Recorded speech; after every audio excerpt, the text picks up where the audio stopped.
ನಮಸ್ತೆ ಗೆಳೆಯರೇ, ಕಾಯಕ ಕನ್ನಡಿಗ ಯೂಟ್ಯೂಬ್ ಚಾನಲ್ಗೆ ಸ್ವಾಗತ. SSP ವಿದ್ಯಾರ್ಥಿ ವೇತನ 2025 ಮತ್ತು 22ನೇ ಸಾಲಿನ 1ರಿಂದ 10ನೇ ತರಗತಿ ಮತ್ತು PUC ಡಿಗ್ರಿ ವಿದ್ಯಾರ್ಥಿಗಳಿಗೆ ಅರ್ಜಿ ಸಲ್ಲಿಸಬಹುದು.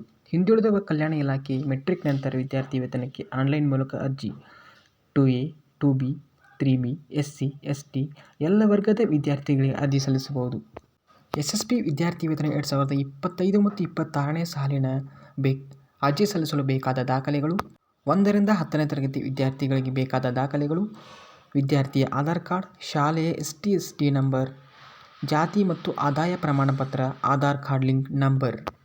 PUC ಮತ್ತು ಡಿಗ್ರಿ ವಿದ್ಯಾರ್ಥಿಗಳಿಗೆ ಬೇಕಾದ ದಾಖಲೆಗಳು: ವಿದ್ಯಾರ್ಥಿಯ ಆಧಾರ್ ಕಾರ್ಡ್, 10ನೇ ತರಗತಿ ಮಾರ್ಕ್ಸ್ ಕಾರ್ಡ್ ಮತ್ತು ಡಿಗ್ರಿ ಓದುತ್ತಿರುವ ವಿದ್ಯಾರ್ಥಿಗಳಿಗೆ PUC ಮಾರ್ಕ್ಸ್ ಕಾರ್ಡ್ ಮತ್ತು ಜಾತಿ ಆದಾಯ ಪ್ರಮಾಣಪತ್ರ, ಆಧಾರ್ ಕಾರ್ಡ್ ಲಿಂಕ್ ಇರುವ ನಂಬರ್ ಬೇಕಾಗುತ್ತದೆ. ಕೂಡಲೇ ವಿದ್ಯಾರ್ಥಿಗಳು ಹಿಂದುಳಿದ ವರ್ಗ ಕಲ್ಯಾಣ ಇಲಾಖೆ ಮೆಟ್ರಿಕ್ ನಂತರ ವಿದ್ಯಾರ್ಥಿ ವೇತನ ಆನ್ಲೈನ್ ಮೂಲಕ ಅರ್ಜಿ ಸಲ್ಲಿಸಬಹುದು. ಅರ್ಜಿ ಸಲ್ಲಿಸಲು ಕೊನೆಯ ದಿನಾಂಕ 31/10/2025. ಇಂಥ ಮಾಹಿತಿಗಾಗಿ ಕಾಯಕ ಕನ್ನಡಿಗ ಯೂಟ್ಯೂಬ್ ಚಾನಲ್ ಲೈಕ್ ಮಾಡಿರಿ, ಶೇರ್ ಮಾಡಿರಿ. ಧನ್ಯವಾದಗಳು.